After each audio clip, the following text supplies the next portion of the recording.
नमस्कार है, क्योंकि तुम प्रत्यक्ष ब्रह्म हो।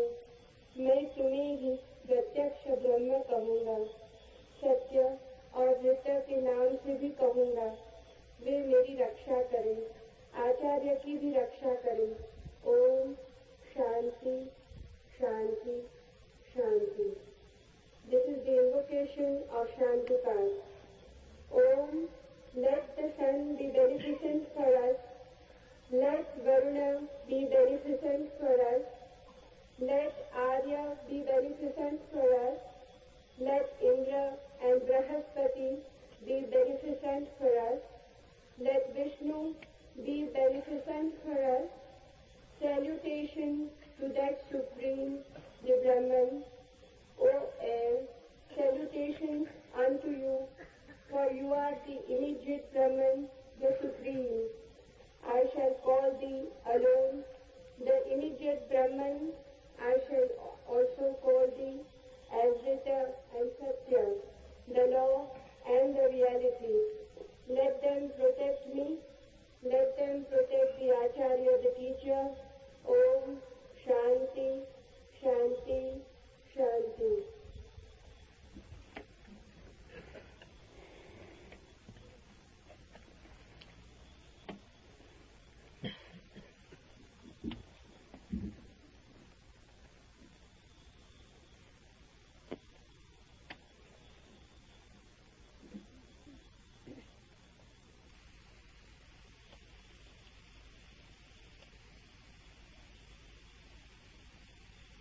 मैं वही कहूँगा जो मैं जानता हूँ, वही कहूँगा जो आप भी जान सकते हैं। लेकिन जानने से मेरा अर्थ है जीना। जाना बिना जिए भी जा सकता है, तब ज्ञान होता है एक बोझ। उससे कोई डूब तो सकता है, उबरता नहीं। जानना जीवंत भी हो सकता है। तब जो हम जानते हैं वो हमें करता है निर्भर, हल्का, कि हम उड़ सकें आकाश में। जीवन ही जब जानना बन जाता है तभी पंख लगते हैं, तभी जंजीरें टूटती हैं और तभी द्वार खुलते हैं अनंत के।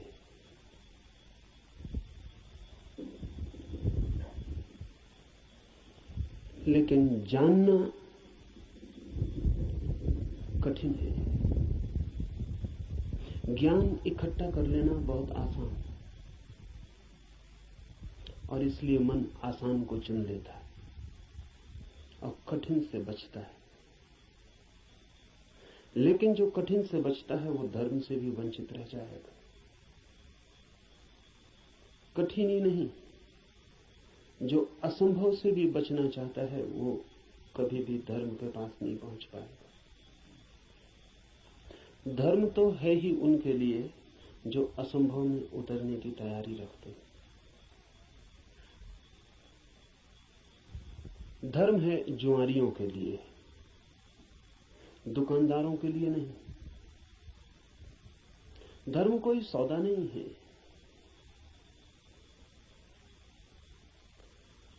धर्म कोई समझौता भी नहीं। धर्म तो है दांव।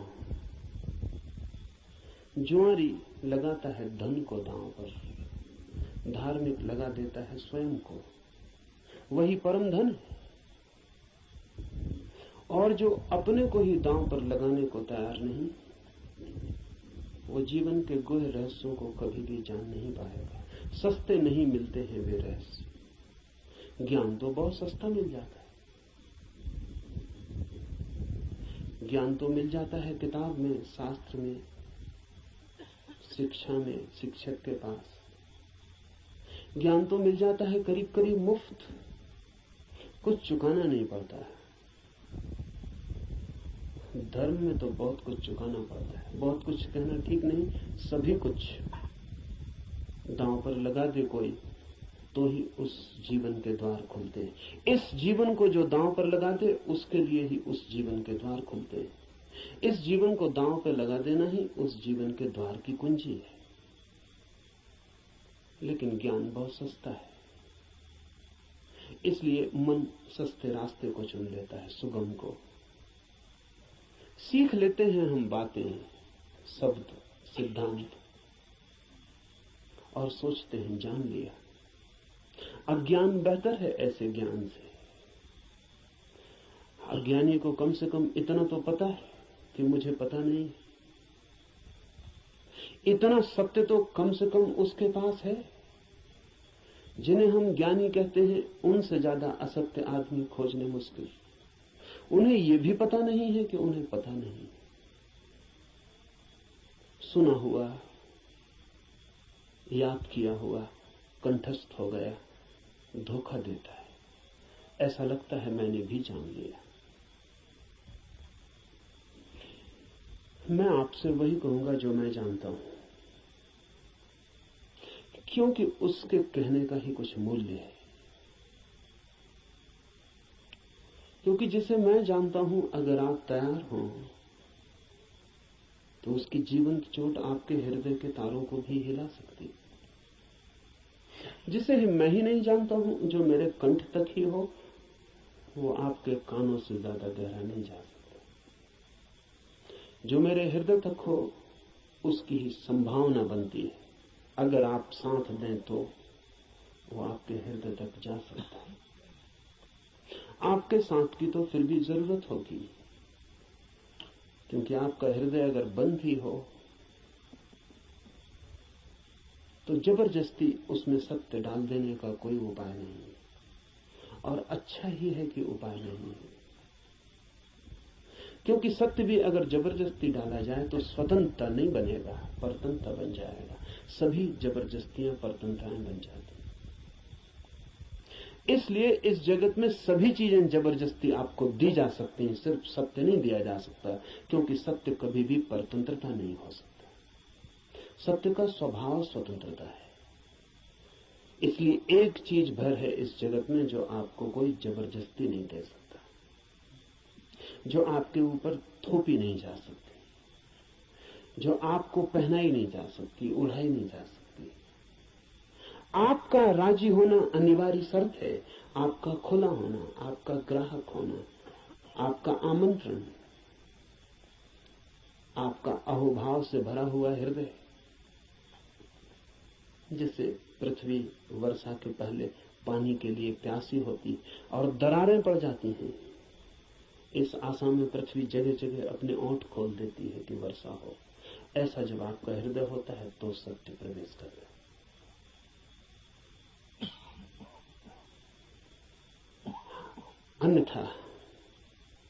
अन्यथा सत्य आपके द्वार से भी आकर लौट जाता है।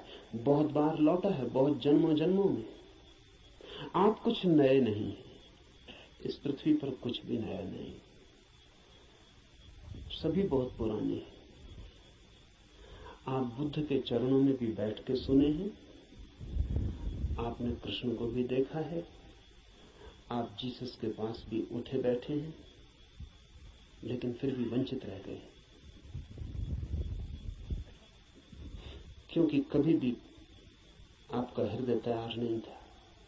आपके पास से बुद्ध की सरिता बहती निकल गई है, महावीर की सरिता बहती निकल गई, आप प्यासे रह गए। आनंद रो रहा था जिस दिन बुद्ध के प्राण छूटने को थे और छाती पीट रहा था, और बुद्ध ने उससे कहा कि तू रोता क्यों है? जरूरत से ज्यादा मैं तेरे पास था 40 वर्ष, और अगर 40 वर्ष में भी नहीं हो पाई वो घटना, तो अब रोने से क्या होगा? मेरे मिटने से इतना परेशान क्यों हो रहा है? तो आनंद ने कहा है, इसलिए परेशान हो रहा हूं कि आप मौजूद थे और मैं न मिट पाया।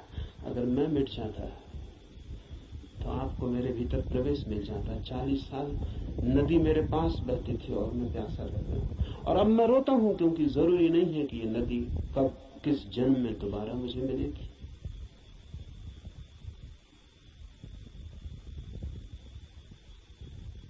आप कुछ नए नहीं हैं। आपने बुद्धों को दफनाया, महावीरों को दफनाया, जीसस, कृष्ण, क्राइस्ट, सबको आप दफना के जी रहे हैं। उनकी वो हार गए आपसे। आप काफी पुराने, जब से जीवन है तब से आप हैं।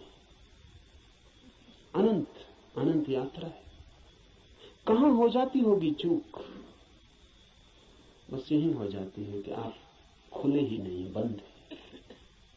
मैं तो आपसे वही कहूंगा जो मैंने जाना है। अगर आप भी अपने को एक खुलापन बना सके तो आप भी उसे जान लेंगे।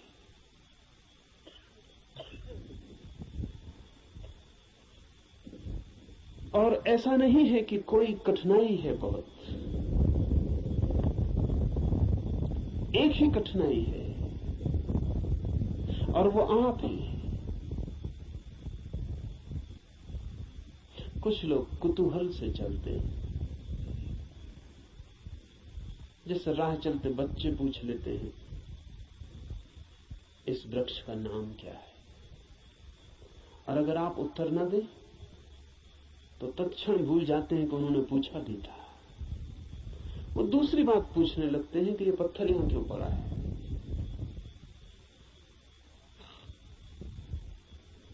पूछने के लिए पूछते हैं, जानने के लिए नहीं पूछते। बिना पूछे नहीं रह सकते हैं, इसलिए पूछते हैं, जानने के लिए नहीं पूछते। जो लोग कुतूहल से जी रहे हैं वो अभी भी बचकाने हैं। अगर आप ऐसे ही पूछ लेते हैं कि ईश्वर क्या है, जैसे कि कोई बच्चा राह चलती दुकान देख के पूछ लेता हो कि ये खिलौना क्या है, तो आप अभी बच्चे हैं। और बच्चा तो माफ किया जा सकता है, आप माफ नहीं किए जा सकते। कुतूहल नहीं चलेगा। धर्म कोई खिलवाड़ नहीं है बच्चों का। और फिर उत्तर भी मिल जाए तो उससे कोई प्रयोजन नहीं है। बच्चे का मजा पूछने में है। उसने पूछा, यही उसका मजा है। आप उत्तर देंगे भी तो उस उत्तर में उसे कोई बहुत रस नहीं है। क्या बात है? मनस्विद कहते हैं कि बच्चे नया नया बोलना सीखते हैं तो अपने बोलने का अभ्यास करते हैं पूछ पूछ कर। जैसे बच्चा नया नया चलना सीखता है तो बार बार उठ के चलने की कोशिश करता है, बोलना सीखता है तो बार बार बोलने की कोशिश करता है। इसलिए बच्चे एक ही बात को कई दफा कहते हैं। इसलिए कई दफा कहते हैं क्योंकि उन्हें बोलने का एक नया अनुभव, एक नया आयाम मिला है। उस नए आयाम में वे तैर के अभ्यास कर रहे हैं। इसलिए कुछ भी पूछते हैं, कुछ भी बोलते हैं। अगर आप भी धर्म की दुनिया में कुछ भी पूछ रहे हैं, कुछ भी बोल रहे हैं, कुछ भी सोच रहे हैं और कोई गहरी जिज्ञासा नहीं है, बस कुतूहल है, तो अभी आप और कुछ बुद्धों को दफनाएंगे। अभी और न मालूम कितने बुद्धों को आपके साथ मेहनत करनी पड़ेगी।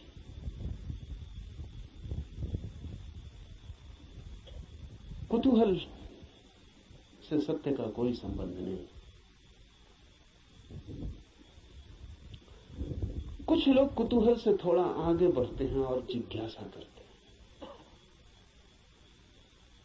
जिज्ञासा में थोड़ी ज्यादा गहराई है, लेकिन बस थोड़ी ज्यादा। जिज्ञासा भी बहुत गहरी नहीं, वो भी उथली है, क्योंकि जिज्ञासा है केवल बौद्धिक। और बुद्धि भी ऐसी है जैसी खाज होती है, खुजलाएं तो थोड़ा रस आता है। ऐसा बुद्धि को भी खाज होती रहती। ईश्वर है, आत्मा है, मोक्ष है, ध्यान क्या है, करने के लिए नहीं। ईश्वर क्या है, जानने के लिए नहीं, चर्चा के लिए, बातचीत के लिए।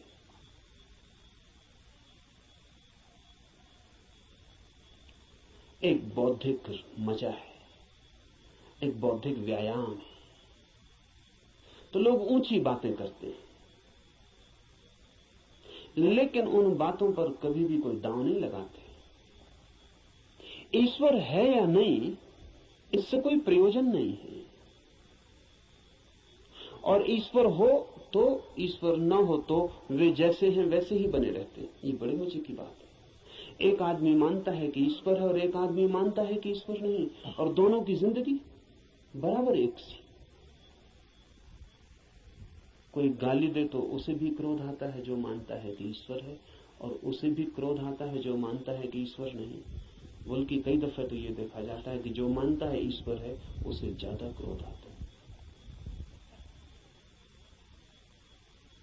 क्योंकि जो मानता है कि ईश्वर नहीं है वो ज्यादा से ज्यादा क्या कर सकता है? आपका गाली दे सकता है, मार सकता है, हत्या कर सकता है। लेकिन जो मानता है ईश्वर है वो आपको नरक तक में सड़ा सकता है। उसके पास ज्यादा उपाय क्रोधित होने के। अगर ईश्वर के मानने और न मानने से कोई भी अंतर जीवन में न पड़ता हो तो उसका अर्थ है कि ये ईश्वर से कोई संबंध नहीं है, बौद्धिक बातचीत है।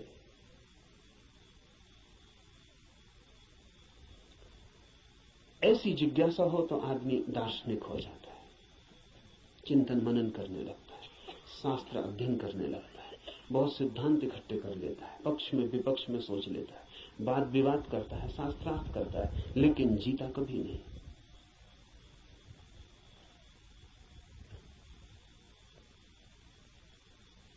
अगर आप भी सिर्फ जिज्ञासा से भरे हैं तो यात्रा नहीं होगी। जिज्ञासा से भरे हुए लोग वे हैं जो मील के पत्थर के पास बैठ जाते हैं और पूछते हैं मंजिल क्या है, कितनी दूर है, और सदा यही पूछते हैं, लेकिन कभी उठ के चलते नहीं। जानते तो आप भी कितना है, क्या कमी है जानने में? करीब करीब सभी कुछ जानते हैं। जो बुद्ध ने जाना हो, महावीर ने, कृष्ण ने जाना हो, वो सभी आप भी तो जानते। गीता में पढ़ के आपको ऐसा नहीं लगता कि ये बातें तो हमें भी मालूम आपको भी है, पर सिर्फ बुद्धि तक है, आपके हृदय तक उनका बीज नहीं पहुंचा। और बुद्धि पर रखे हुए विचार वैसे ही होते हैं जैसे पत्थर पे कोई बीज को रखते हैं। बीज तो होता है लेकिन पत्थर पे रखा रहता है, अंकुर नहीं फूट सकता। अंकुर फूटना हो तो बीज को पत्थर से गिरना पड़े, जमीन खोजनी पड़े, और जमीन की भी ऊपर की सतह ठीक नहीं है क्योंकि और गीली जगह चाहिए, तो थोड़ा जमीन के भीतर पहुंचना पड़े जहां थोड़ी पानी की सुविधा हो, थोड़ा रस बहता हो। बुद्धि पर पत्थर की तरह बीज रख जाते हैं, हृदय तक जब तक न गिर जाएं तब तक गीली जगह नहीं मिलती। हृदय में थोड़ा रस बहता है, थोड़ा प्रेम, वहां थोड़ा पानी, वहां कोई बीज गिरे तो अंकुरित होता है, नहीं तो कभी अंकुरित नहीं होता। जिज्ञासु व्यक्तियों के पास बहुत कुछ होता है, लेकिन पत्थर पर रखे हुए बीजों की भांति। जमीन भी ज्यादा दूर नहीं होती, लेकिन थोड़ी यात्रा भी मुश्किल है। चलना बिल्कुल नहीं है तो पत्थर पर ही बीज रखा रह जाता है। इतनी यात्रा तो करनी ही पड़ेगी कि बीज पत्थर से नीचे गिरे, जमीन पर आए, जमीन में जगह खोजे, थोड़ी गीली भूमि को पाए, थोड़ा छिप जाए अंधेरे में। ध्यान रहे, जगत में जो भी जन्म पाता है वो गहन, मौन, एकांत, अंधेरे को चाहता है। बुद्धि में तो जितनी चीजें रखी हैं वो सब खुले प्रकाश में रखी हैं, वहां अंकुर नहीं होते। हृदय है, आपके भीतर गीली जमीन है छिपी हुई, वहां कुछ पैदा होता है। इसलिए जो सिर्फ जिज्ञासा से जीते हैं वे विद्वान बन जाते हैं, पंडित बन जाते हैं, ज्ञानी बन जाते हैं, लेकिन कुछ अंकुरित नहीं होता उनके भीतर। कोई नया जन्म, कोई नया जीवन, कोई नए फूल, कुछ भी नहीं। एक और जिससे संबंध है हमारा, एक और भी दिशा है खोज की, उसे हम कहते हैं मुमुक्षा। जानने की फिक्र नहीं है, जीने की फिक्र है। जानने की फिक्र नहीं है, होने की फिक्र है। ये सवाल नहीं है कि ईश्वर है, सवाल यह है कि क्या मैं ईश्वर हो सकता हूं। अगर ईश्वर हो भी और मैं ईश्वर न हो सकूं तो कोई सार नहीं है। सवाल ये नहीं है कि मोक्ष है, सवाल ये है कि क्या मैं भी मुक्त हो सकता हूं। अगर मैं मुक्त हो ही ना सकूं और मोक्ष हो भी कहीं तो क्या अर्थ है। ये बात नहीं है कि आत्मा है भीतर या नहीं, हो या ना हो। सवाल असली ये है कि क्या मैं आत्मा हो सकता हूं। मुमुक्षा है होने की खोज, और जब कोई होना चाहता है तब दांव पर लगना पड़ता है। इसलिए कहता हूं धर्म है जुआरियों का काम। वही कहूंगा जो मैं जानता हूं, जो जिया है। अगर आप तैयार हुए दांव पर लगाने को, तो जो मेरा अनुभव है वो आपका अनुभव भी बन सकता है। अनुभव किसी के नहीं होते, जो भी लेने को तैयार हो उसी के हो जाते हैं। सत्य पर किसी का कोई अधिकार नहीं, जो भी मिटने को राजी है वही उसका मालिक हो जाता है। सत्य तो उसका है जो भी उसे मांगने की तैयारी दिखलाता है, जो भी अपने हृदय के द्वार खोलता है और उसे पुकारता है।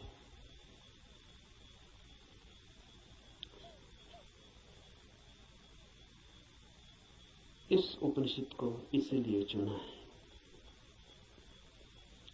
ये उपनिषद अध्यात्म का सीधा साक्षात्कार है। सिद्धांत इसमें नहीं है, इसमें सिद्धों का अनुभव है। इसमें उस सब की कोई बातचीत नहीं है जो कुतूहल से पैदा होती है, जिज्ञासा से पैदा होती है। नहीं, इसमें तो उनकी तरफ इशारे हैं जो मुमुक्षा से भरे हैं, और उनके इशारे हैं जिन्होंने पा लिया है। कुछ ऐसे लोग भी हैं कि जिन्होंने नहीं पाया, लेकिन फिर भी मार्गदर्शन देने का मजा नहीं छोड़ पाते। मार्गदर्शन में बड़ा मजा है। सारी दुनिया में अगर सबसे ज्यादा कोई चीज दी जाती है तो वो मार्गदर्शन है, और सबसे कम अगर कोई चीज ली जाती है तो वो भी मार्गदर्शन है। सभी देते हैं, लेता कोई भी नहीं। जब भी आपको मौका मिल जाए किसी को सलाह देने का तो आप चूकते नहीं। जरूरी नहीं है कि आप सलाह देने योग्य हो, जरूरी नहीं कि आपको कुछ भी पता हो जो आप कह रहे हैं, लेकिन जब कोई दूसरे को सलाह देनी हो तो शिक्षक होने का मजा छोड़ना बहुत मुश्किल हो जाता है। शिक्षक होने में मजा क्या है? आप तत्काल ऊपर हो जाते हैं मुफ्त में, और दूसरा नीचे हो जाता है। अगर कोई आपसे दान मांगने आए तो 2 पैसे देने में कितना कष्ट होता है, क्योंकि कुछ देना पड़ता है जो आपके पास है। लेकिन सलाह देने में जरा भी कष्ट नहीं होता, क्योंकि जो आपके पास है ही नहीं उसको देने में कष्ट क्या है।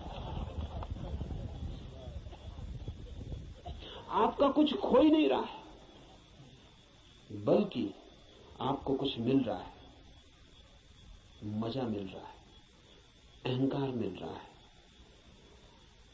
आप भी सलाह देने की हालत में हैं आज, और दूसरा लेने की हालत में। आप ऊपर हैं, दूसरा नीचे।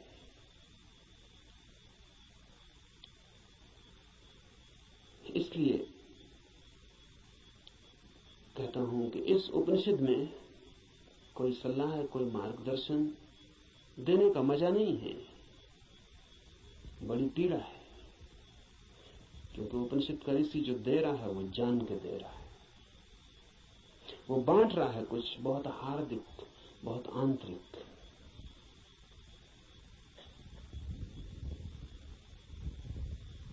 संक्षिप्त इशारे हैं लेकिन गहरे हैं, बहुत थोड़ी सी चोटें हैं लेकिन प्राणघातक है। अगर राजी हो तो तीर सीधा हृदय में चुभ जाएगा और जान लिए बिना न रहेगा, जान ही ले लेगा। इसलिए थोड़ा सावधान, थोड़ा सचेत, क्योंकि ये सौदा ही खतरनाक है। इसमें पागल हुए बिना कोई मार्ग ही नहीं है, इसमें अपने को मिटाए बिना पाने का कोई उपाय ही नहीं है। यहां तो खोने वाले ही बस पाने वाले बनते, और इसीलिए इस उपनिषद को भी चुन लिया है। ऐसे तो सीधा ही आपसे कह सकता हूं, कोई कारण इस उपनिषद को चुनने का नहीं है, बहाना, आड़, क्योंकि तीर सीधा मारो आदमी बच सकता है, उपनिषद की आड़ से थोड़ी सुविधा रहेगी, इसलिए चुन लिया है कि आपको ऐसा भी पता नहीं लगेगा कि मैं कोई सीधे ही आपको तीर मार रहा हूं, तो बचने का जरा उपाय कम हो जाता। सभी शिकारी जानते हैं कि थोड़ी आड़ से शिकार ठीक होती। ये उपनिषद सिर्फ आड़ है और इससे कुछ लेना देना ज्यादा नहीं। जो मैंने जाना है वही कहूंगा, लेकिन उसमें और उपनिषद में कोई अंतर नहीं है, क्योंकि इस उपनिषद के ऋषि ने जो कहा है वो जानकर ही कहा।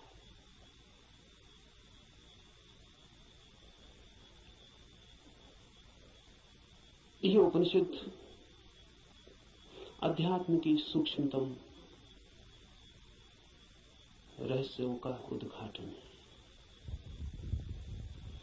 लेकिन अगर मैं उपनिषद पर ही बात करता रहूं तो डर है कि बात ही रह जाए। इसलिए चर्चा तो पृष्ठभूमि होगी। इस चर्चा के साथ साथ प्रयोग, जो कहा है, जो इस ऋषि ने देखा है या जो मैं कहता हूं मैंने देखा है, उस तरफ आपके चेहरे को मोड़ने की कोशिश, उस तरफ आपकी भी आंखें उठाने का प्रयास, वही मुख्य होगा। उपनिषद की बात तो सिर्फ हवा पैदा करने के लिए होगी कि आपके चारों तरफ वे तरंग पैदा हो जाएं, कि आप भूल जाएं 20वीं सदी को, पहुंच जाएं उस लोक में जहां ये ऋषि रहा होगा। मिट जाए ये जगत जो चारों तरफ बहुत बेरौनक और बहुत कुरूप हो गया है, और याद आ जाए उन दिनों की जब ये ऋषि जिंदा रहा होगा। एक हवा, एक वातावरण, बस उसके लिए उपनिषद, पर उतना काफी नहीं है। जरूरी है, काफी नहीं है। तो जो मैं कहता हूं अगर आप उसको सुन के ही रुक जाते हैं तो मैं मानूंगा आपने सुना भी नहीं, क्योंकि सुन के जो चलता नहीं है मैं नहीं मान सकता कि उसने सुना है। अगर आप सोचते हैं कि सुन के आपकी समझ में आ गया,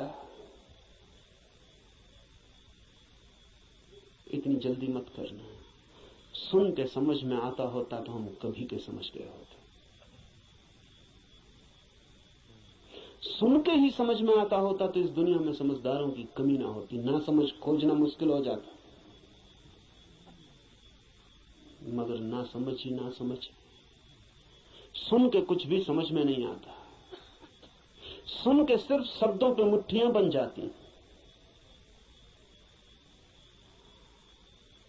सुन के नहीं, करके ही समझ में आता है। इसलिए सुनना करने के लिए, समझने के लिए नहीं। सुनना करने के लिए, करना समझने के लिए। सुन के ही सीधा मत सोच लेना कि समझ गए। वो बीच की कड़ी के बिना कोई भी उपाय नहीं है, कोई भी रास्ता नहीं। लेकिन मन कहता है कि समझ गए, अब करने की क्या जरूरत है।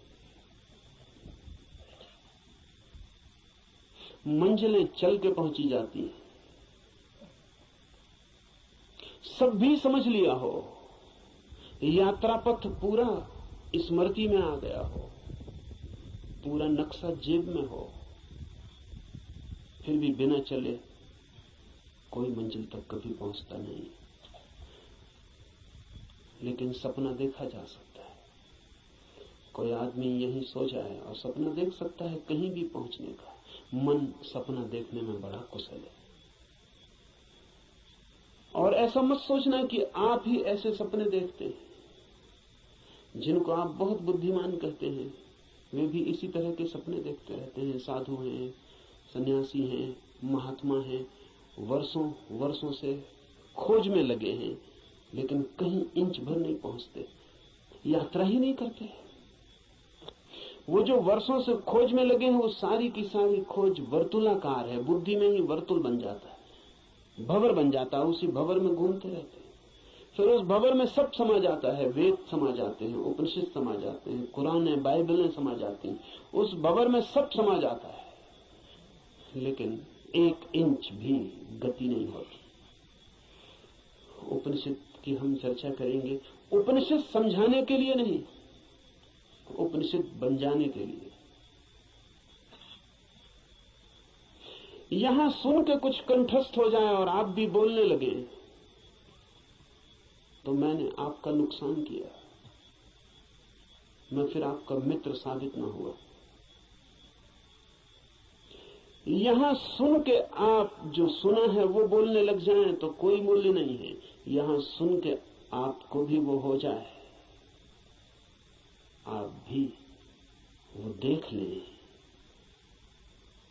वो आंख आपकी भी खुल जाए तो भी ऐसा समझें। एक कवि गीत गाता है किसी फूल के संबंध में। गीत में बड़ा माधुर्य हो सकता है, छंद हो सकता है, लय हो सकती है, संगीत हो सकता है। गीत की अपनी खूबी है, लेकिन गीत कितना ही गाए उस फूल को और कितना ही गुनगुनाए तो भी गीत गीत है, फूल नहीं। और लाखों गति और लाखों छंद तो भी गीत गीत है, फूल की सुगंध नहीं। और आप उसी गीत से तृप्त हो जाएं तो आप भटक गए। उपनिषद गीत है किसी फूल का जिसे आपने देखा नहीं अभी। गीत गजब का है, गाने वाले ने देखा है, पर गीत से तृप्त मत हो जाना। गीत फूल नहीं। ऐसा भी हो जाता है कि कभी कभी आप फूल के पास भी पहुंच जाते हैं। कभी कभी फूल की एक झलक भी मिल जाती है, अचानक, आकस्मिक। क्योंकि फूल कोई विजाती ही नहीं है, आपका स्वभाव है, आपके बिल्कुल निकट है, किनारे किनारे है। कभी कभी छू जाता है बिना आपके, बावजूद आपके। कभी कभी फूल एक झलक दे जाता है, कोई बिजली कौन जाती किसी क्षण में, आकस्मिक अनुभव में आ जाता है। कुछ और भी है इस जगत में, यही जगत सब कुछ नहीं है। इस पथरीले जगत के बीच कुछ और भी है जो पत्थर नहीं, फूल है, जीवंत, खिला हुआ। जैसे किसी स्वप्न में देखा हो या अंधेरी रात में चमकी हो बिजली और कुछ दिखा हो और फिर खो गया हो, ऐसा कभी कभी आपके जीवन में भी हो जाता है। कवियों के जीवन में अक्सर हो जाता है, चित्रकारों के जीवन में अक्सर हो जाता है। फूल की झलक बिल्कुल पास आ जाती है। फिर भी फूल कितने ही पास हो और कितनी ही झलक मिल गई हो, पास होना भी दूर होना ही है। और कितने ही पास आ जाए फूल तो भी फासला तो बना ही रहता है। और मैं बिल्कुल हाथ से भी छू लूं फूल को तो भी पक्का नहीं है कि जो अनुभव मुझे होता है वो फूल का है, क्योंकि हाथ खबर लाने वाला है और हाथ अगर बीच में गलत खबर दे दे तो कुछ भरोसा नहीं। और हाथ सही ही खबर देगा इसको मानने का कोई कारण नहीं। फिर हाथ जो खबर देगा वो फूल के संबंध में कम और हाथ के संबंध में ज्यादा होती।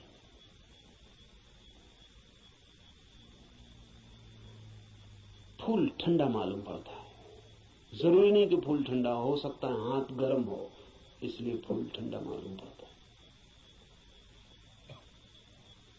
खबर हाथ के संबंध में, क्योंकि खबर जब भी किसी माध्यम से आती तो सापेक्ष होती है, पक्का नहीं हुआ जा सकता। पोपोफ का मैं एक संस्मरण पढ़ रहा था। पोपोफ एक साधिका थी और गहरी साधिका थी, और पियोत्र दिमित्रोविच ऑस्पेंस्की के पास साधना करता था। एक दिन बैठी थी पास, एक सज्जन ने आके ऑस्पेंस्की से पूछा कि ईश्वर है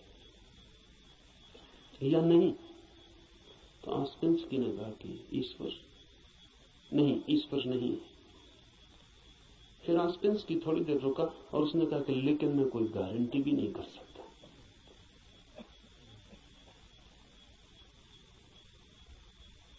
क्योंकि जो भी मैं जानता हूं वो सब माध्यम से जाना गया है। कभी आंख से देखा है लेकिन आंख का भरोसा क्या, कभी कान से सुना है लेकिन कान गलत सुन सकते हैं, कभी हाथ से छुआ है लेकिन हाथ का क्या कहना। अभी तक सीधा नहीं देखा है,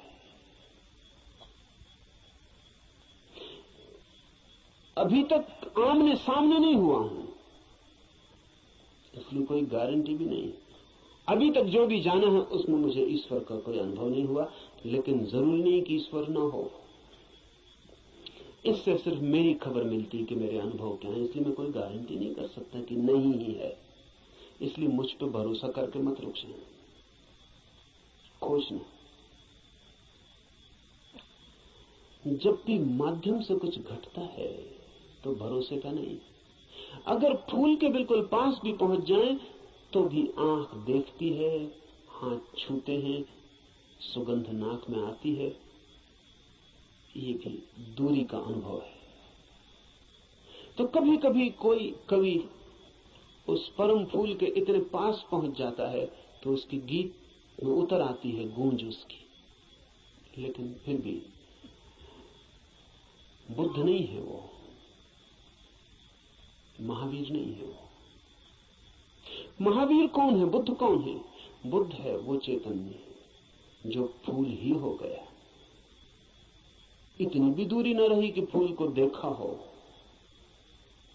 फूल ही हो गया। फूल होकर ही पूरी तरह जाना जा सकता है क्या है। उपनिषद के ऋषि की बात है, गीत है किसी फूल के संबंध में, उसे गुनगुनाना, मिठास है बड़ी उसमें, स्वाद है उसमें बहुत, लेकिन वो फूल नहीं है, गीत ही है। अगर प्रयास करेंगे तो कभी कभी झलक भी मिलेगी। मेरे पास लोग आते हैं, वो कहते हैं ध्यान में बड़ी झलक मिली, लेकिन फिर खो गई। अनंत प्रकाश हो गया था, फिर खो गया। आनंद ही आनंद हो गया था, लेकिन अब कहां है? अब खोजते हैं और नहीं मिलता। झलक का मतलब है पास पहुंच गए थे, झलक तो खो ही जाएगी। इसलिए ध्यान ज्यादा से ज्यादा झलक ही दे सकता है। उस पर भी मत रुक जाना कि उसी झलक को पकड़ के बार बार खोजते रहना है। ध्यान का तो मूल्य ही इतना है कि झलक मिल जाए, फिर आगे जाना है समाधि में, ताकि आप फूल ही हो जाएं।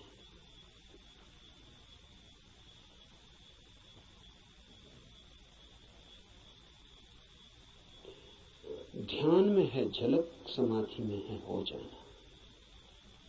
झलकों पे मत रुकना, झलकें बड़ी प्रीतिकर,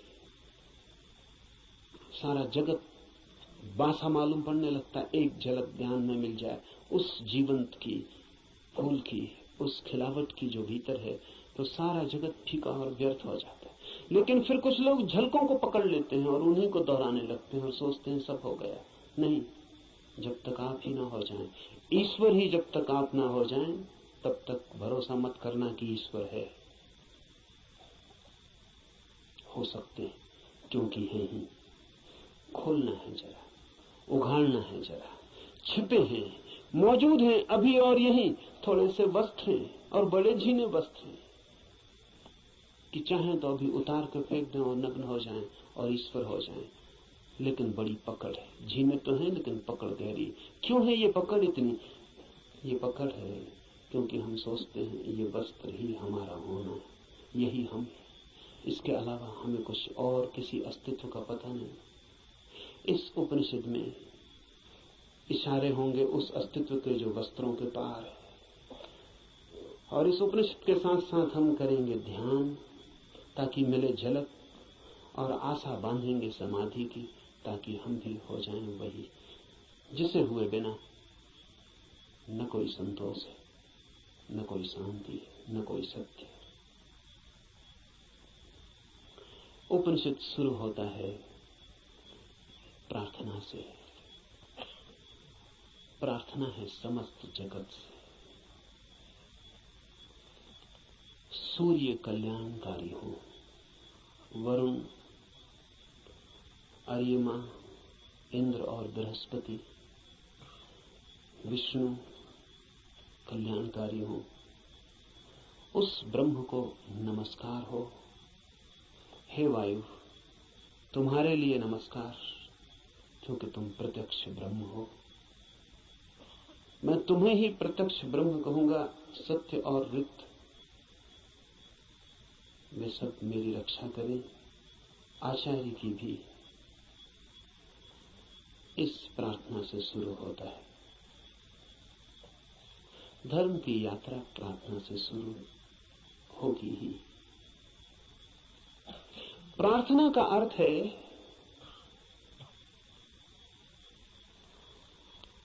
आस्था, आशा। प्रार्थना का अर्थ है इस सारे जगत के साथ हमारे जुड़े हुए होने का भाव। प्रार्थना का अर्थ है मुझ अकेले से क्या होगा। मुझ अकेले से होता तो हो गया होता। मुझ अकेले से तो क्षुद्र भी नहीं सध पाया। चाहा था धन मिल जाए वो भी नहीं मिला, चाहा था पद मिल जाए वो भी नहीं मिला। कैसी कैसी चाहें की थी, बड़ी छोटी थी, वे भी पूरी ना हुई। मुझ अकेले से तो संसार भी ना सधा। तो सत्य की ये महायात्रा मुझ अकेले से हो सकेगी? अकेले अकेले तो मैं संसार में भी हार गया हूं। सभी हारे हुए हैं संसार में।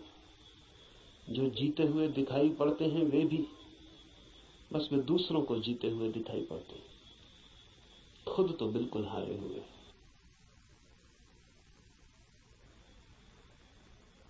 आप भी अपने को हारे हुए दिखाई पड़ते होंगे, औरों को तो आप भी जीते हुए दिखाई पड़ते हैं। आपसे भी पीछे लोग हैं जो आपको समझते हैं पा लिया आपने, जीत गए संसार में। लेकिन भीतर से अगर हम आदमी को देखें तो एक एक आदमी हारा हुआ है। संसार पराजय की लंबी कथा है, वहां जीत होती ही नहीं, वहां जीत हो ही नहीं सकती। वो संसार का स्वभाव नहीं, वहां हार ही नियति है, किसी की नहीं, किसी व्यक्ति की नहीं। संसार में होने की नियति ही हार है। वहां हारना ही होगा, वहां कोई कभी जीतता नहीं। वहां हम नहीं जीत पाए जहां क्षुद्र था, स्वप्न था। शंकर कहते हैं माया है, वो माया में भी हार गए। सपना था, भ्रम था, वहां भी तो जीत ना पाए। जब भ्रम में भी हार गए, सपने में भी न जीते, तो यथार्थ में, सत्य में अकेले से क्या होगा?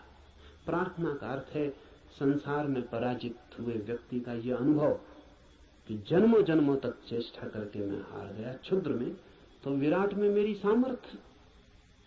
इसलिए प्रार्थना, इसलिए सारे जगत को पुकारा है ऋषि ने कि मुझे साथ देना। सूर्य को पुकारा है, वरुण को पुकारा। ये सब नाम है, प्रतीक है जीवन की समस्त शक्तियों की। सूर्य को पहले पुकारा है क्योंकि सूर्य हमारा जीवन है, उसके बिना हम नहीं होंगे। हमारे भीतर सूर्य ही जीता है, जलता है। उधर सूर्य बुझ जाए, यहां हम बुझ जाए। सूर्य ही हमारा प्राण है, इसलिए पुकारा। कहा वायु को नमस्कार है, विशेष रूप से वायु को नमस्कार कहा है इस प्रार्थना में, क्योंकि तुम प्रत्यक्ष ब्रह्म हो। अजीब सी बात है, थोड़ा सोचे। बड़े मजे की बात है, क्योंकि वायु है बिल्कुल अप्रत्यक्ष और सब चीजें प्रत्यक्ष। सूर्य को कहा होता प्रत्यक्ष ब्रह्म हो, जीते जागते जलते प्रखर, समझ में आता। सूर्य को नहीं कहा प्रत्यक्ष ब्रह्म, कहा वायु को जो बिल्कुल दिखाई पड़ती नहीं, बिल्कुल अप्रत्यक्ष। कहां है प्रत्यक्ष वायु? सिर्फ अनुमान है कि है, लगता है कि है, भासता है कि है, दिखाई तो पड़ती नहीं। आंख के सामने कहां है? प्रत्यक्ष का मतलब है आंख के सामने है। जो आंख के सामने वायु बिल्कुल नहीं है, पत्थर पहाड़ सब आंख के सामने, वायु नहीं है। लेकिन ऋषि कहता है, हे वायु नमस्कार तुम्हें, क्योंकि तुम प्रत्यक्ष ब्रह्म हो। इसलिए कहा कि वायु जैसे दिखाई नहीं पड़ती और है, और आंख को दिखाई नहीं पड़ती फिर भी आंख को छू रही है प्रतिपल। ऐसा ही परम सत्य है, दिखाई नहीं पड़ता, छू रहा है प्रतिपल। वायु दिखाई नहीं पड़ती क्योंकि हमारे पास देखने वाली आंख नहीं है। वायु तो यहां है, वायु के बिना तो हम भी नहीं हो सकते। वही तो हमारी श्वास में हमें संभाले, उसका ही आवागमन तो हमारा सारा जीवन है, जो इतने निकट है। श्वास है जो हमारी, वो भी दिखाई नहीं पड़ती क्योंकि हमारे पास आंखें बड़ी स्थूल है। तो हम जो बहुत मोटा मोटा है, स्थूल स्थूल है, वो देख लेते हैं। जो सूक्ष्म है वो हमें दिखाई नहीं पड़ता। वायु सूक्ष्मतम है, हमारे सामने मौजूद है, भीतर मौजूद है, बाहर मौजूद है, रोए रोए में मौजूद है और दिखाई नहीं पड़ती। इसलिए कहा कि तुम प्रत्यक्ष ब्रह्म हो, तुम ठीक ब्रह्म जैसी हो। वो भी यहां मौजूद है और दिखाई नहीं पड़ता, और रोए रोए में वही समाया है, रोआ रोआ वही है, और फिर भी उसका कोई पता नहीं चलता। इसलिए वायु को नमस्कार किया है कि हम वायु को तो जानते हैं, ब्रह्म को नहीं जानते। वायु से एक धागा जोड़ा है कि ब्रह्म भी ठीक वायु जैसा है। इसलिए मैं तुम्हें प्रत्यक्ष ब्रह्म कहूंगा। ऋषि कहता है वायु को सत्य और ऋत के नाम से भी कहूंगा, क्योंकि तुम ठीक उस जैसी हो जो है और जिसका हमें पता नहीं, जो हम स्वयं हैं और जिसका हमें पता नहीं, जो अभी और यहां सदा से मौजूद है और हमें उसका पता नहीं। लेकिन ये खोज पूरी हो सके अगर सब देवता रक्षा करें। देवता से अर्थ है सदा से जीवन की अनंत अनंत शक्तियां, और जीवन है एक विराट जाल अनंत शक्तियों का। आपका होना भी एक विराट जाल है अनंत शक्तियों का। मिलता है आप में सूर्य, मिलता है वरुण, मिलता है इंद्र, मिलती है वायु, मिलती है अग्नि, मिलती है पृथ्वी, सब कुछ मिलता है आकाश, सब आप में मिलते हैं। अगर एक व्यक्ति को हम पूरा का पूरा जान लें तो हमने बीज रूप में समस्त अस्तित्व को जान लिया। सब कुछ उसमें है, सबका दान उसमें है, सब मिलकर ही उसका अस्तित्व है। इन सबकी सहायता की प्रार्थना है, लेकिन क्या सूर्य सहायता करेगा?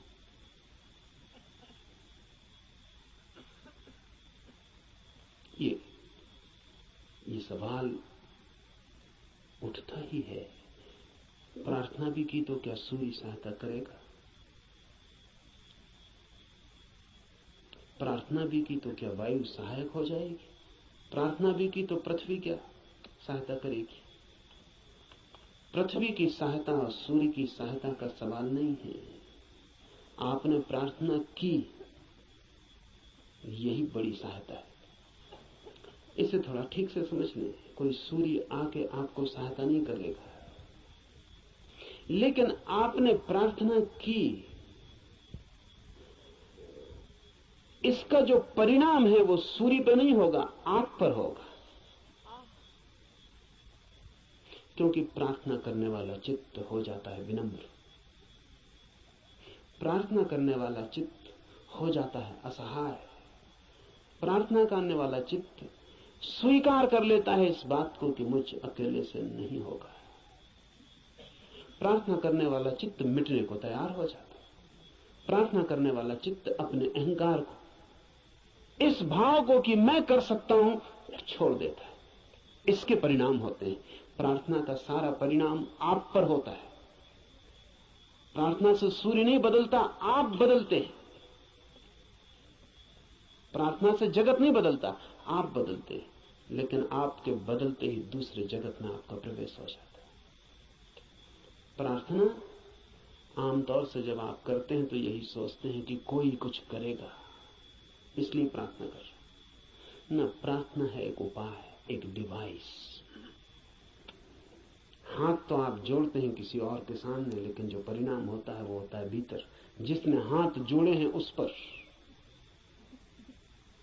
इसलिए बड़ी कठिनाई होती है अगर आप वैज्ञानिक के सामने कहें कि हे सूर्य सहायता कर, तो वो कहेगा मूर्खता की बात है। क्या सूर्य तुम्हारी सहायता करेगा? कब किसकी सहायता की? कि हे इंद्र वर्षा कर, पागल हो गए हो? प्रार्थनाओं से कहीं वर्षाएं हो गई। वैज्ञानिक ठीक कहता है, न तो सूर्य आपकी सुनेगा, न बादल आपकी सुनेगी, न हवा आपकी सुनेगी, कोई आपकी नहीं सुनेगा। लेकिन आपने पुकारा, ये आपको बदल जाएगा। आपने कितने जोर से पुकारा, उतनी गहरी हूक आपके भीतर प्रवेश हो जाएगी। अगर आपके पूरे प्राण पुकार उठे तो आप दूसरे ही आदमी हो जाएंगे। इसलिए है प्रार्थना।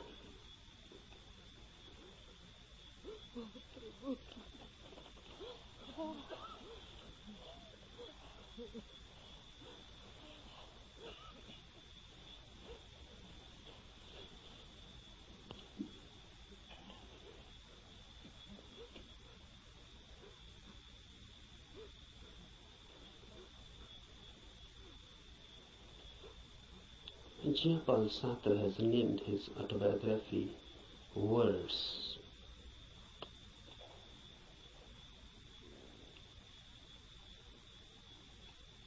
This christening of his autobiography as Words is significant, deeply significant. Really, everybody's biography is just words and nothing else. Because what is your mind? Words and words and words. If you analyze the mind, then what you are? Just words. A long sequence, a long procession of words.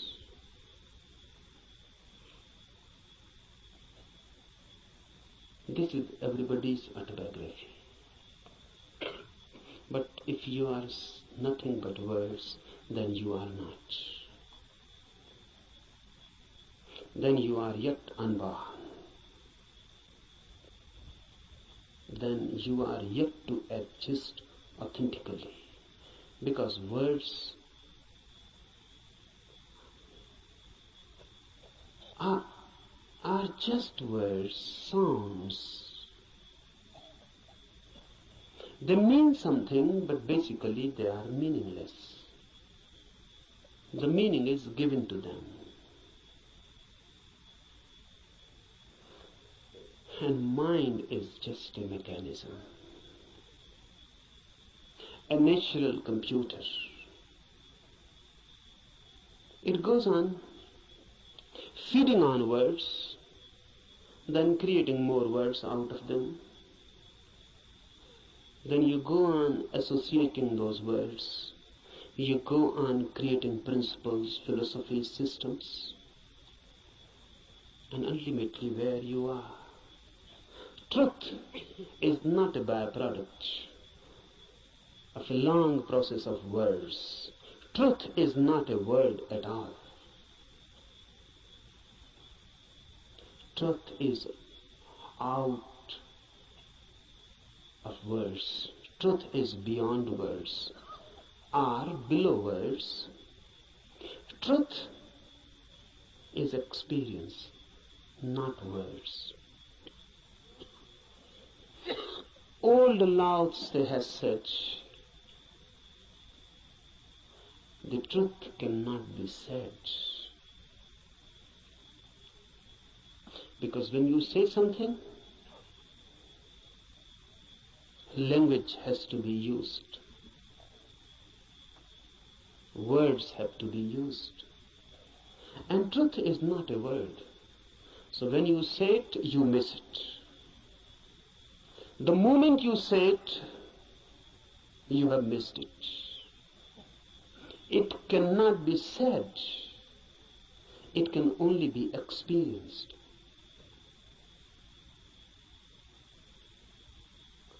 It can only be lived. Unless you live it, you cannot know it. But we know. That's the problem. Rather, we know too much. We know more than enough.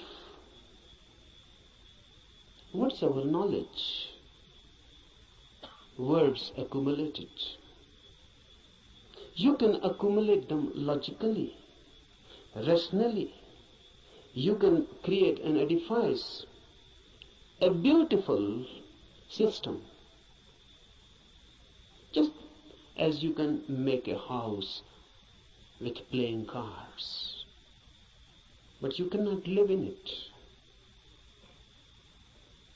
It is house just as a name. You cannot live in it.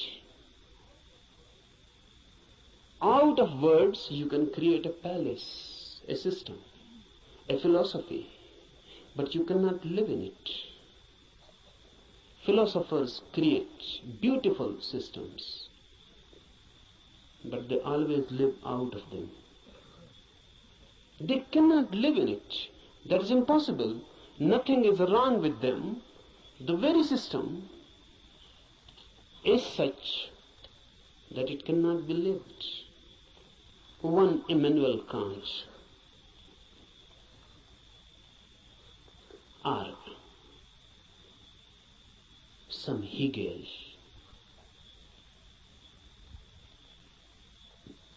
they create out of words principles, hypotheses. They go on explaining the whole universe, but they themselves remain unexplained. They can explain the whole cosmos. They can say how the world was created. They can say what is the destiny. And look in them, dig deep, and you find a very miserable man, just as unhappy as anyone, as in hell as anyone.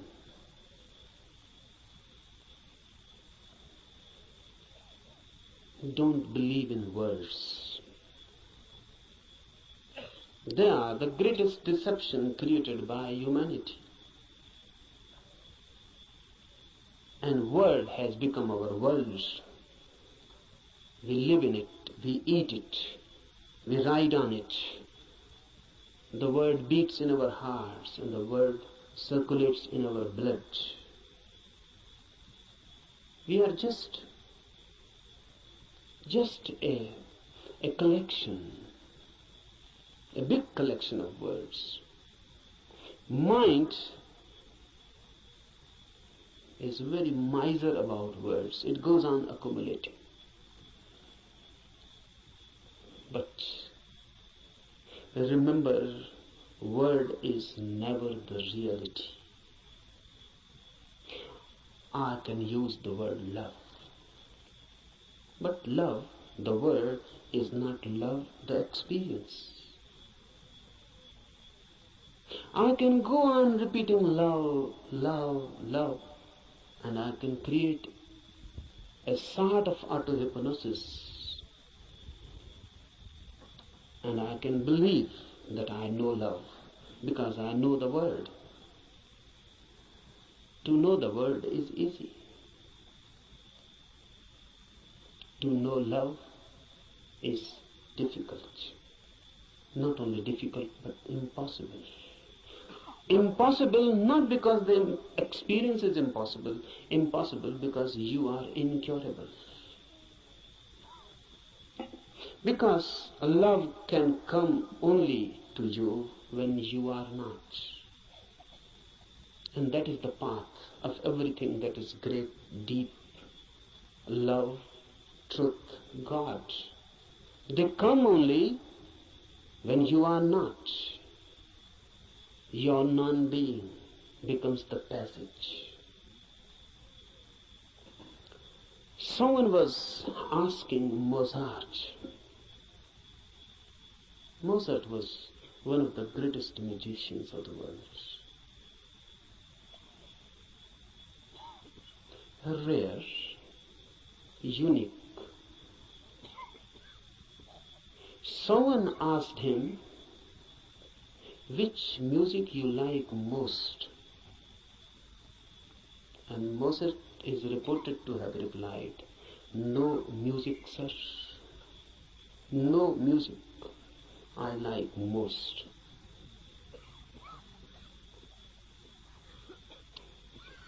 Difficult to understand, difficult to penetrate in, but very significant. The reply is just unique, unexpected, and from a musician. He says no music is the best. Have you ever heard the music which Mozart calls no music? You have heard sounds, and if sounds can be put in a system, in a rhythm, it becomes music. Music means rhythmic sounds, but sounds. If they are unrhythmic, it becomes noise. If they are rhythmic, it becomes music. But what is no music? No music means no sounds, silence. Silence has a music of its own, but you cannot hear it as you are. You are filled with words, so you can understand sounds. You are filled with noise, that's why music has so much appeal. You are so much filled with noise, crowdy noise, mad noise, that when someone creates music outside, you forget your noise inside. You are magnetized by the music outside. You forget yourself. You become concentrated in the music outside. That's why music is loved so much. Music is a hypnosis created by sounds, rhythms, technique. Unless your inner noise ceases, unless your inner constant talk, chattering ceases, you cannot hear no music. This Upanishad is concerned with no music. No music means meditation. The state of mind when there is no noise within, then suddenly you become aware of a silence without. When you are silent, the whole universe becomes suddenly silent. When the whole universe is suddenly silent, for the first time you are authentically existent. For the first time you have being. For the first time you know who you are.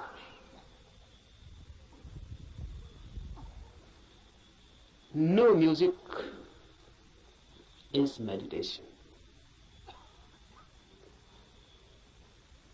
No noise inside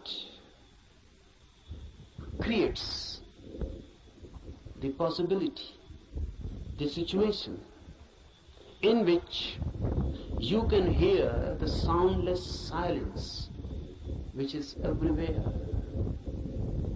just here and now. It is there, but you are chattering inside. You cannot hear it. You are too much engaged, too much occupied. It cannot penetrate you. Become silent, and silence begins to penetrate you. And when your silence and the silence of the universe meet,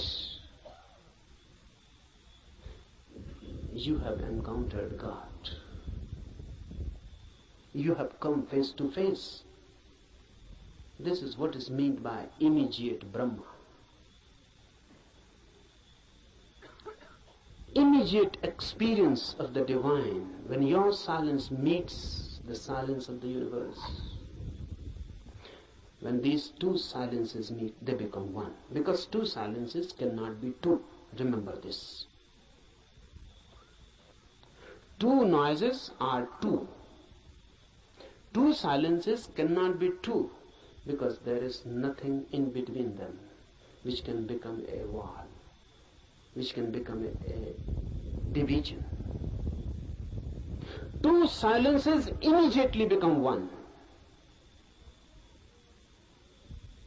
They cannot remain two, because where is the point which can divide them? So when your inner silence meets the silence of the universe, you are no more, neither is the universe. A new oneness. You explode into a new oneness. You are Brahma, not encountering really, because there is no other. Note this point, because Upanishads are the first teachings in the world which say you cannot see God.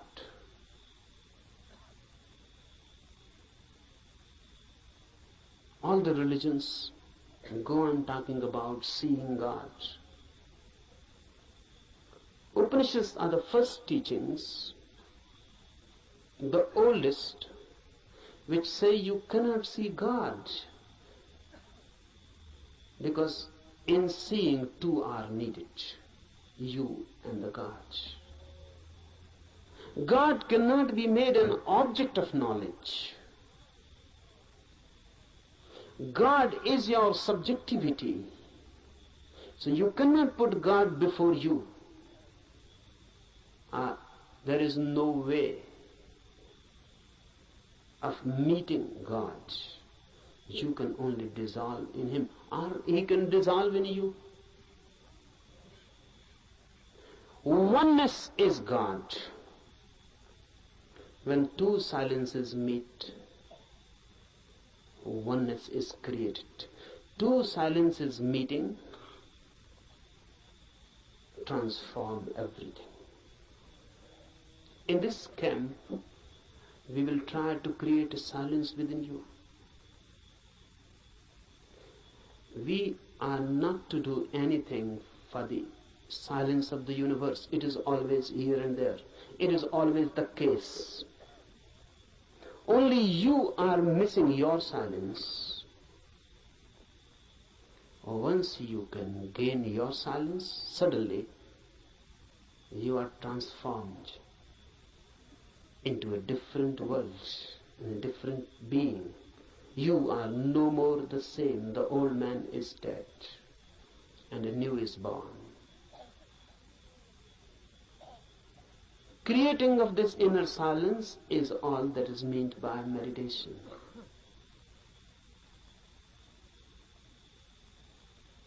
Remember this. We are not interested in teachings. Teachings are of no use in themselves unless they are practiced. We are interested in this Upanishad only as a practical device.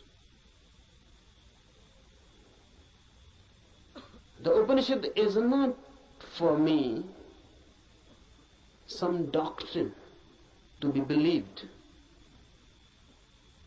or some system to be believed, or some philosophy to be believed. Upanishads are practical guides. They believe not in changing your mind, but in changing you. They are not concerned with any change of your ideology. They are concerned with you directly, with your being. Remember this, knowing is your periphery and being is your center. Knowledge is added to you, being can never be added. Being is that which you are already. Knowledge is that which goes on being added to you.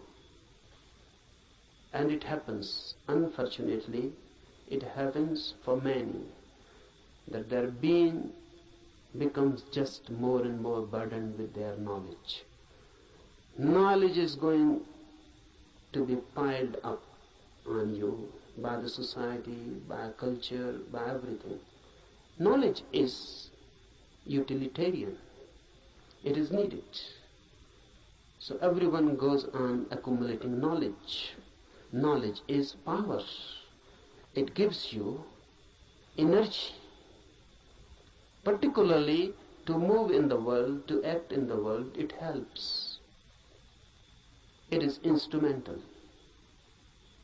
But if you become too much identified with this knowledge, you forget that you are more than what you know.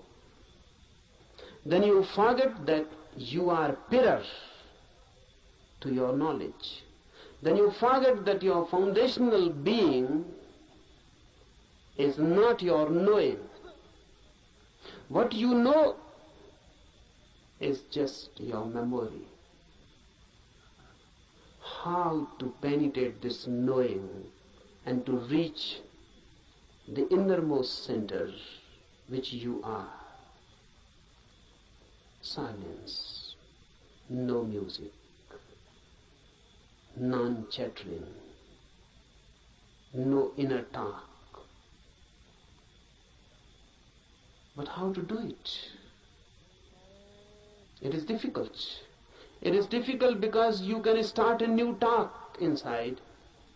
How to stop it? How to meditate? You can start a new talk. That will not do. The way to do is to throw this inner nonsense out completely. To go through a catharsis. Whatsoever goes on in, make it out, throw it, express it. If you can throw all your mind out, you create a space within. In that space, silence happens. So, we are not going here to sit silently with closed eyes and making an effort to stop the inner talk, the inner noise. You cannot do that way. You can only add something more to it. Your efforts for stopping anything inside will create more noise. So here we will be concerned with the technique of expression, not suppression. We will be throwing the mind out. Throw it out completely. Throw it out so much that inside no mind happens. Even for a single moment you can find inside there is no mind, no talk, no words. You have tasted something of the beyond. Immediately, you are in tune with the infinite. This we are going to do. This is not a camp for teaching anything. I'm not going to teach you something. I'm going to help you to grow into something, to be something different. Cooperate with me, because unless you cooperate, nothing can be done.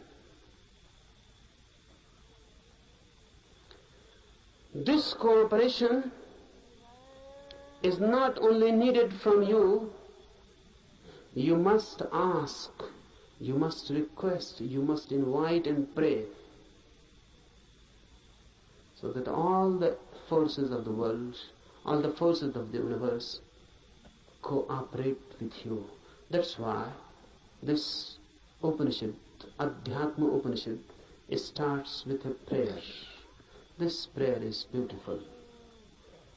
Om, let the sun be beneficent for us, and Varun, and Aryama, and Indra, Brihaspati, and all be beneficent for us.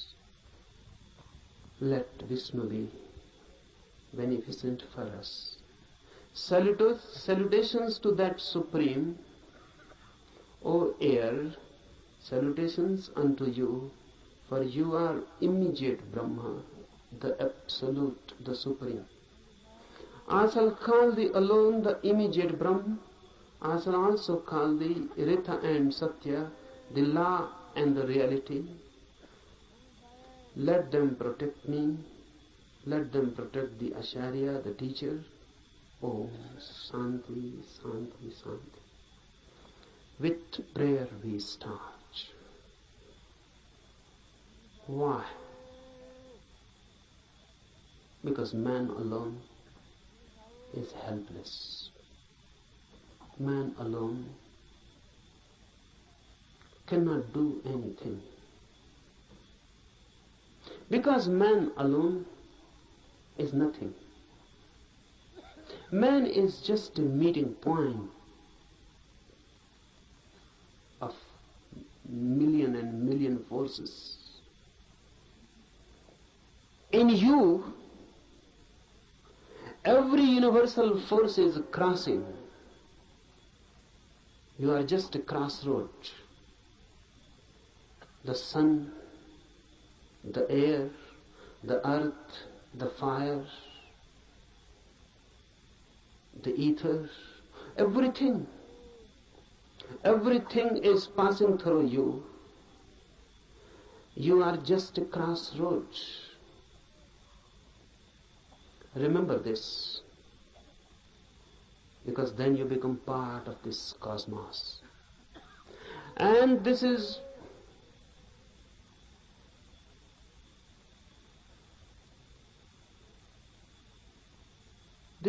very significant to remember, because the modern mind thinks itself to be isolated, not in tune with the universe, but in conflict, in a struggle. The Western attitude has always been of a struggle, conflict. And now the Western mind has become the universal mind. No, there exists no such thing as Eastern mind. This Upanishad belongs to the Eastern mind. It existed once. It is totally different. Western attitude is of fighting with the universe, of conquering. How to conquer nature? How to conquer natural forces? This makes man alienated. Man becomes a stranger in this universe. A conqueror is bound to be violent. A conqueror is bound to be in conflict. And ultimately a conqueror is bound to find himself isolated, alone. Eastern mind is totally different. The very approach is not a fight, but of deep resonance. Universe and I are not two. I am part of it, just a wave in the great ocean. I belong to it, and it belongs to me. There is a belonging. I am not a stranger in this world. I am not forced on this world. I am not an enemy, and the world is not inimical towards me. I am part of it, and not a mechanical part, but an organic part. Just like my eyes are my organic part, my hands are my organic part. I touch through my hands. I see through my eyes. My seeing has become my eyes, and my touching has become my hand. The universe has become man in you. The universe has become a particular individual in you. You are not different from it. You are just a wave. And the universe is flowering through you. This is Eastern way of looking at the world. Man in tune. That's why prayer. Prayer is a bridge. It makes you feel again at home. Even the sun is not so far away. The Upanishad says, let sun be beneficent to us. Let everything be beneficent to us. Let everything be a blessing to us and a help. Why? Because truth is not yours or mine. Truth means the center of this universe. And if you are in conflict with the universal forces, you can never reach it. Only in a deep friendship, deep intimacy, the universe opens its doors for you. So prayer is just creating a forgotten intimacy. Look at it in this way. A child is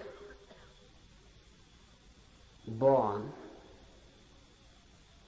The moment a child is born, he is separated from his mother. Before birth, in the womb, he was one. With the mother, one. There was no separation.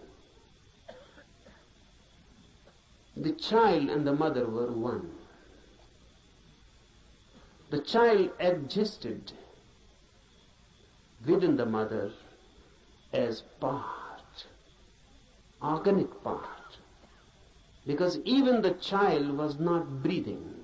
The mother was breathing and the child was alive through mother's breath. The child's heart was not beating. The mother's heart was beating and the child was alive through mother's heart. The child was not eating. The child was not doing anything. The child was just part and parcel of the mother.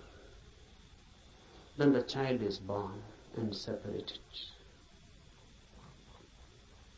Then the child grows as individual. Away and away the child goes from the mother. The same happens with human consciousness. Before consciousness is born, you are one with the universe. In deep sleep, you again fall into that oneness. When there is no dreaming and no thought, there is no mind. And when there is no mind, there is no ego. In deep sleep, you are no more. Because your mind is no more. Who you are in your deep sleep, can you say? What is your name? When you are deep, dreamlessly asleep, who are you? What is your name? There is no name. Because if there is name, you are not deep asleep. The name is just a surface thing. Who are you, a Hindu or a Mohammedan? A Christian, Catholic or Protestant? Who are you? Educated, uneducated? Poor or rich? A beggar or a king? Who are you? Man, woman, young or old? In deep sleep, you are none. Still you are. We cannot say that you are. Absolutely not. You are. But you are not that which you are when awake. While dreaming, while awake, you are a mind. While deep asleep, you are a no mind. The mind is lost, dissolved, but the being is. Deep prayer gives you this feeling of no mind, of deep oneness, as if the whole universe has become a womb. You have become just a child in the womb of your mother. The whole universe has become motherly. No conflict, just prayer, just a feeling and a trust. Prayer is a trust. The child in the womb of his mother cannot distrust, or can. How can he distrust? He trusts his mother totally. He is no mind, so how can he doubt? How can he distrust? Whatsoever the mother is good, is beneficial.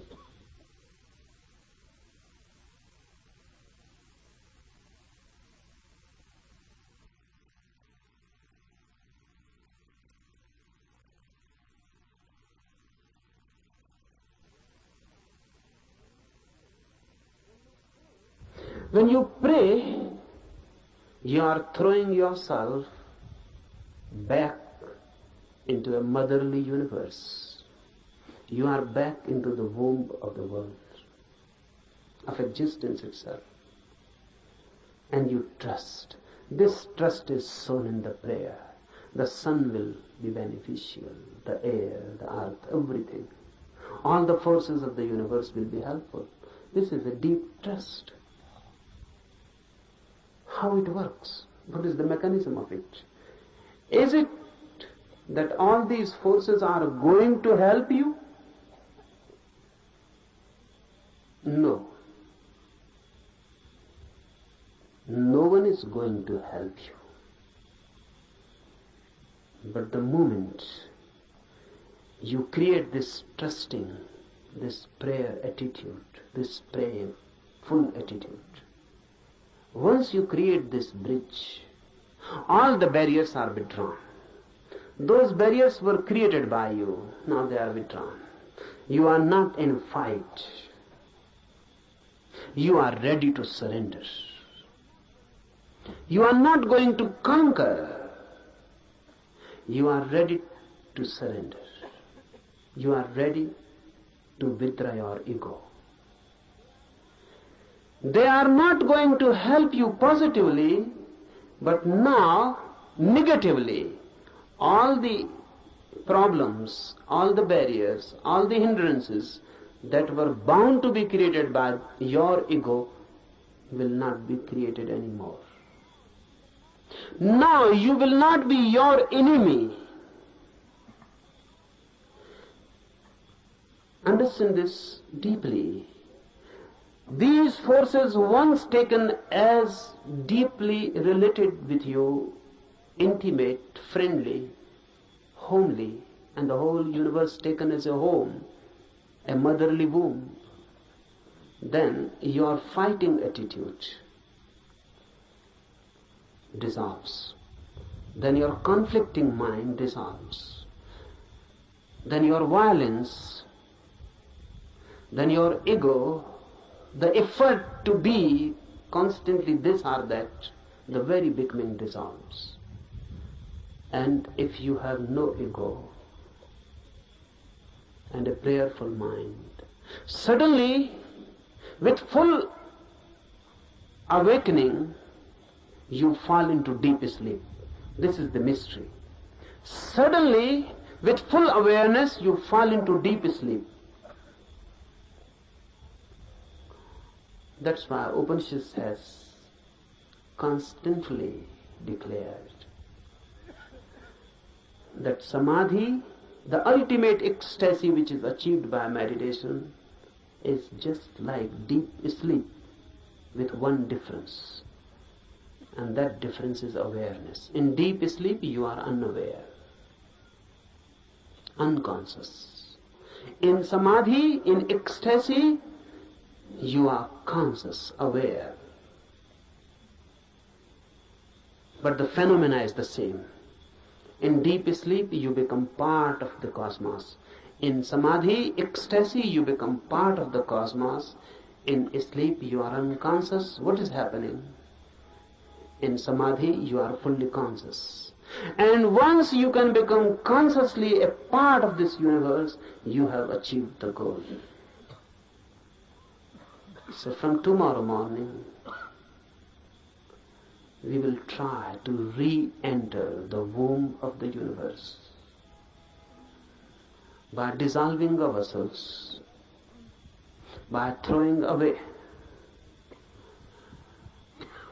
the main disease of human mind, the ego, by surrendering, by being receptive. We are not going to conquer the truth. Rather, on the contrary, we are going to allow the truth to conquer us.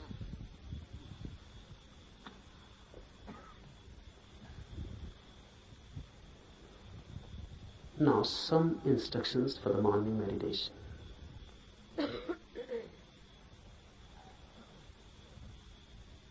First, don't be serious at all. For this whole camp, don't be serious at all. I consider seriousness to be a fatal disease.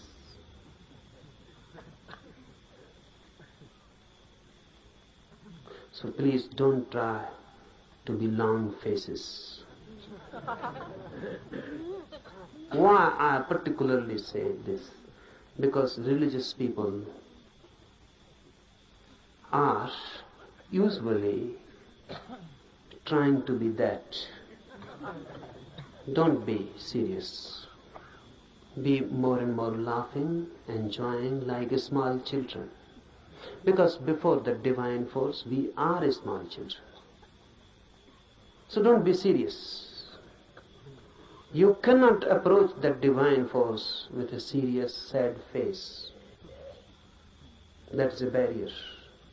Laugh and dance and enjoy like small children, and you can enter the temple very easily. The doors are always open for the children. Be children-like. Jesus is reported to have said that only those who are like children will enter the kingdom of God. And look, what Christians have done.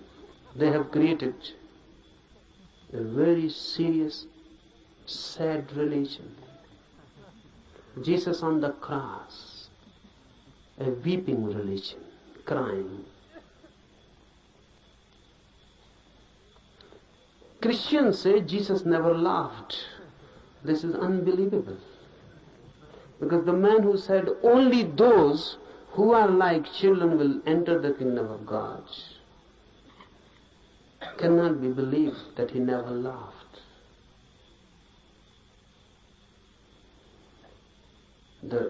The quite vice versa can be believed, that he continuously laughed, never stopped laughing, even in his sleep, but this cannot be believed that he never laughed. Be like children, forget your ages, your experience, your knowledge, throw them all, wholesale. Don't try by and by. Throw them, because unnecessary time is wasted. Just throw them, forget them. You may be someone, everyone is someone. If not in other size, in his eyes, everyone is someone. You must be someone. Here be nobody. Forget. Leave outside the campus ground your identities. You may be a doctor, you may be a professor. Leave all these diseases outside. You may be a rich man, you may be a politician. There are thousands and thousands types of diseases. Please leave them outside. Here come like small children. Then something is possible. Otherwise, nothing. So first thing, be completely non-serious. Second thing, for all these 8 days, laugh as much as you can. Why? Because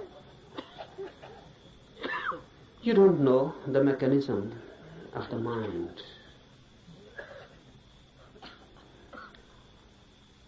Suppressed energies can be thrown out in many ways.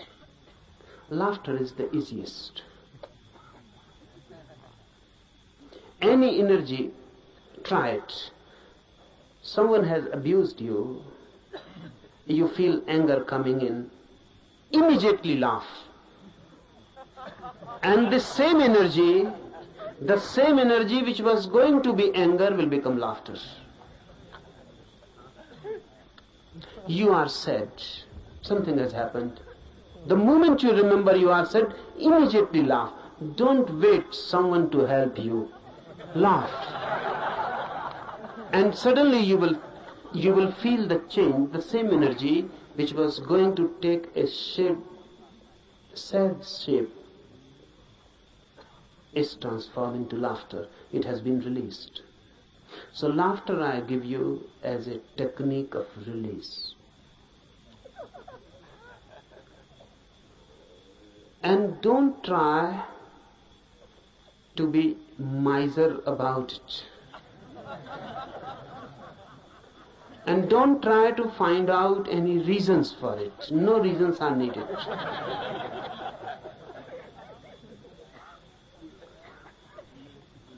Take it as a help for meditation.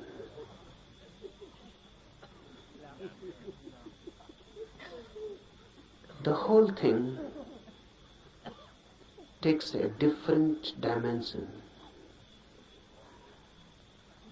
Thirdly, for all these days to come,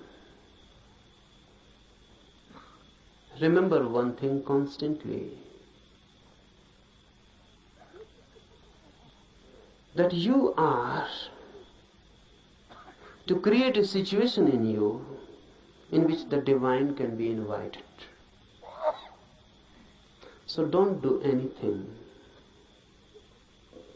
Don't behave in such a way that the situation is disturbed. What do I mean? Be more graceful. Be more loving. Be more compassionate. So that you can create a situation in which the divine can become a guest, be a host. Just think of it. The divine coming to you as a guest. What you will do? How you will behave? How you will clean your house? How you will celebrate?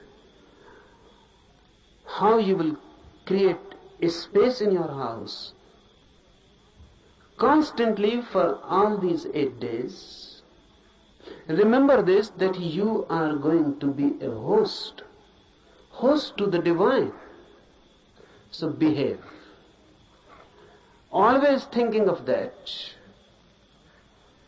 Remember, your laughter can become many things. It can be violent. It can be angry. It can be insulting to someone. Then you are not behaving like a host. Your laughter must become a grace.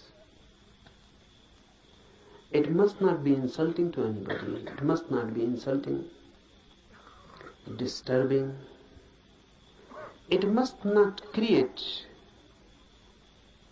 something which can become a barrier.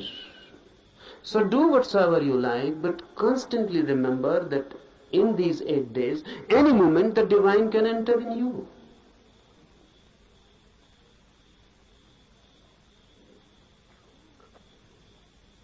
Any moment the divine can enter. So remember that you are ready to receive. Don't talk much, fourthly. Don't talk much. If you can be silent completely, that's better. If you cannot be, then less and less talk. Be telegraphic. Use as many words are absolutely necessary. That will conserve energy.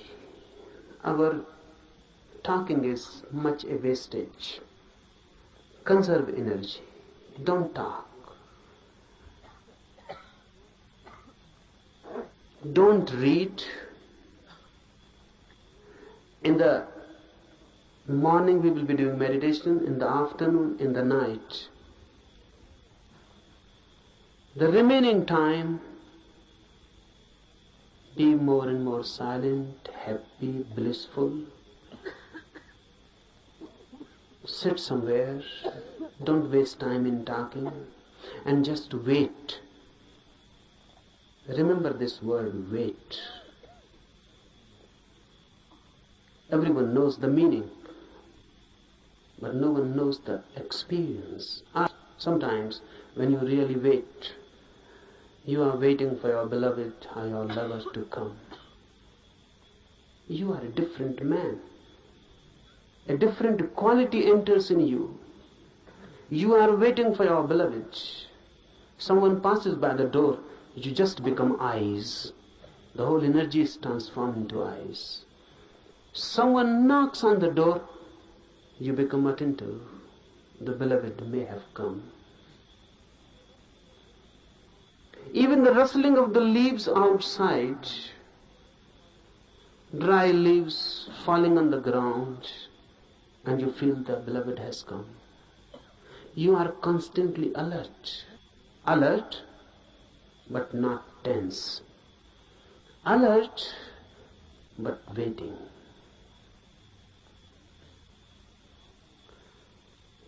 For all these 8 days, wait. Do meditations, be happy, and wait. Don't be impatient. That's what I mean. Be alert and not tense. Don't be impatient. You cannot force the guest to come. You can only invite and wait. So give the invitation and wait. Any moment the guest, and if you are not alert, you may miss the moment.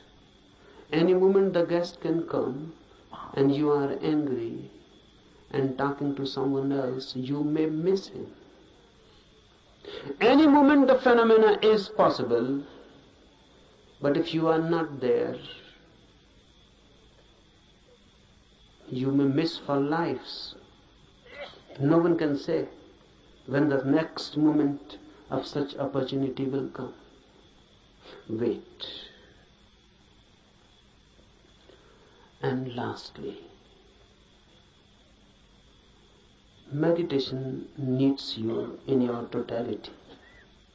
Nothing less will. If you withhold something and just do it half-heartedly, it is better not to do it, because the whole effort is useless. You will be simply tired and nothing will happen. So unnecessarily, why tire yourself? If you are half in it, you will be tired. And if someone feels tired, remember this and find out you will be half in it. If you are totally in it, you will be refreshed, not tired. This is the difference. If you are totally in it, nothing has been retained, nothing has been withheld. You were in it totally.